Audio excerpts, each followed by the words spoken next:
आज आप दिल्ली दरबार आए हैं। दिल्ली दरबार अपने आप में पूरे डाल्टनगंज को समेटने के लिए तैयार है, क्योंकि गांधी उद्यान पार्क में दिल्ली दरबार जब से आया है रौनक बढ़ गई है। अरे भाई, बेटा तो एक ही है ना, कहाँ कहाँ भेजोगे उसे ये सब सीखने? बेटा एक है तो स्कूल भी एक होगा ना भाई। एक ही स्कूल में इतने सारे?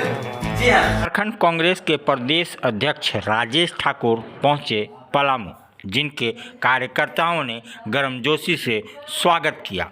वहीं जिलाध्यक्ष बिट्टू पाठक उनको फूल पुष्पगुच्छ दे करके सम्मानित किया। वहीं पूरे चार दीवारी को देख करके प्रदेश अध्यक्ष जी खुश हुए और कहा कि ये एक किसी भी ऑफिस के लिए प्रतिष्ठित और प्रतिष्ठावान चीज़ है, जो किसी को कोई बाधित नहीं करता। वहीं पत्रकारों के सवाल के जवाब में झुंझलाते हुए प्रदेश अध्यक्ष जी ने बोला कि पानी का काम सरकार नहीं करने दे रही। वहीं ईडी सीबीआई पे उन्होंने कन्नी काटते हुए कहा कि ये सब मोदी जी करा रहे हैं, प्रधानमंत्री करा रहे हैं और अखबार के पन्नों से देख करके वो बातें कर रहे हैं। तो आइए बात करते हैं प्रदेश अध्यक्ष जी से। राज्यसभा सांसद धीरज साहू 300 करोड़ रुपए, क्या कहेंगे इस पर? क्या कहेंगे, किस नज़र से देख रहे हैं? नहीं, प्रधानमंत्री जी ने तो कहा ही है। प्रधानमंत्री जी भी अब अखबार के कतरन को देख करके, समाचार पढ़ करके बता रहे हैं लोगों को। इनकम टैक्स ने क्या कहा है आपसे या प्रधानमंत्री जी से या हमसे, अभी तक कुछ भी नहीं कहा है। इनकम टैक्स का अभी तक कोई भी अधिकृत बयान नहीं आया है। तो मैं साधारण व्यक्ति हूँ, मैं प्रधानमंत्री नहीं हूँ कि अखबार के कतरन पर बयान दे दूँ। मैं समझता हूँ कि जो भी चीज़ें सामने आएंगी निश्चित रूप से वो उस पर जो जिनके यहाँ पकड़ा जा रहा है वो भी अपनी बात रखेंगे, क्योंकि वो 100 वर्षों का पुराना व्यापारिक घराना है। ये कोई नई बात नहीं है। दूसरी बात कि वो उनके नाम के पीछे साहू लगा है, उनके नाम के पीछे मोदी नहीं लगा है।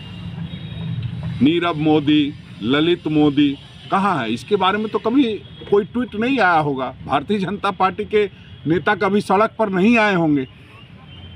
झारखंड का व्यक्ति अगर उनके पास इतना पैसा पकड़ा गया है, अगर कोई बात आ रही है, तो जब तक वो कुछ नहीं कहेंगे तब तक मैं प्रधानमंत्री तो हूँ नहीं कि कुछ भी कह दूँ। आपका कहने का मतलब है कि ये 300 करोड़ झूठ मूठ की पकड़ के ईडी सीबीआई ने आप लोग को परेशान कर लिया, धीरज साहू को परेशान कर लिया। आप देखिए, अगर देश में और कहीं कुछ हो रहा हो तो बताइए। देश में सिर्फ यही तो हो रहा है कि विपक्ष को कैसे कुचलना है। उसके लिए तमाम तरह के कवायद हथकंडे अपनाए जाएंगे और उसके लिए हम लोग तैयार बैठे हैं। उसमें कहीं कोई चिंता करने की बात नहीं है। जनता जिस दिन सड़क पे आएगी उस दिन फैसला हो जाएगा। पानी के बूंद बूंद के लिए पलामू तरस रहा है, क्या कहेंगे? दुख की बात है और उसके लिए हम लोग लगातार ध्यान आकृष्ट कराते हैं।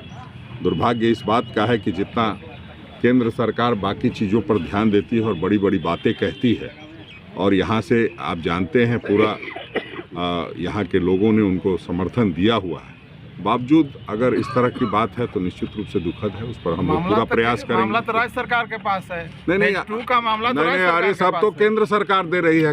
अरे आप नहीं, वो जो चीज़ है सो सही है। तो आपका है ना यहाँ? नहीं, ठीक है, लेकिन करने क्या दे रही है सो आपको नहीं पता है। आपको पता है ना कि जिस दिन कुछ करने बढ़िएगा उसी दिन कोई ना कोई नया ऑब्स्टकल आता है।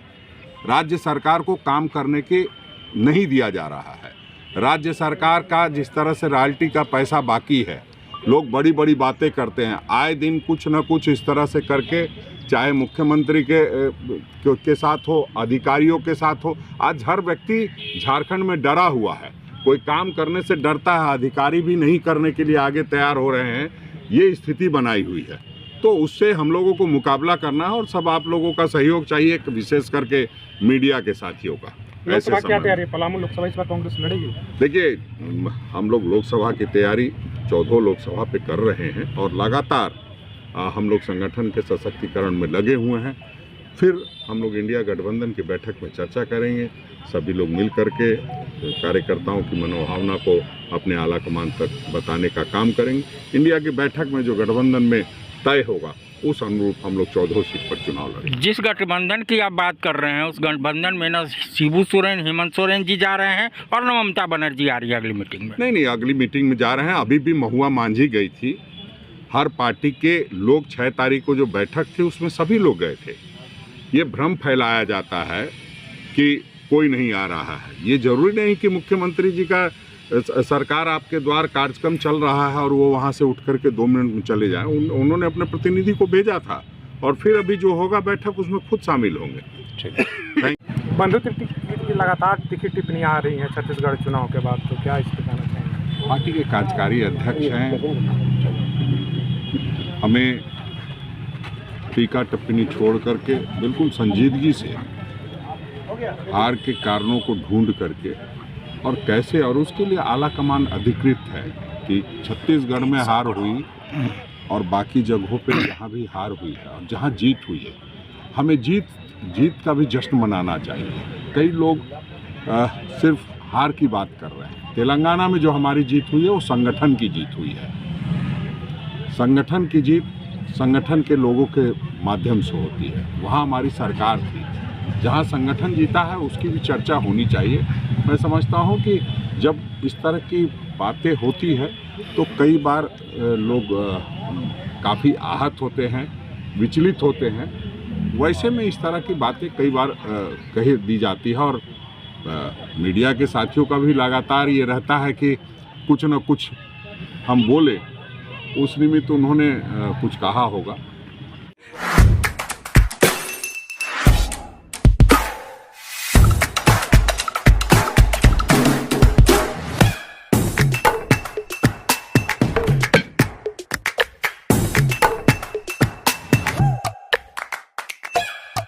भाई बेटा तो एक ही है ना, कहाँ कहाँ भेजोगे उसे ये सब सीखने?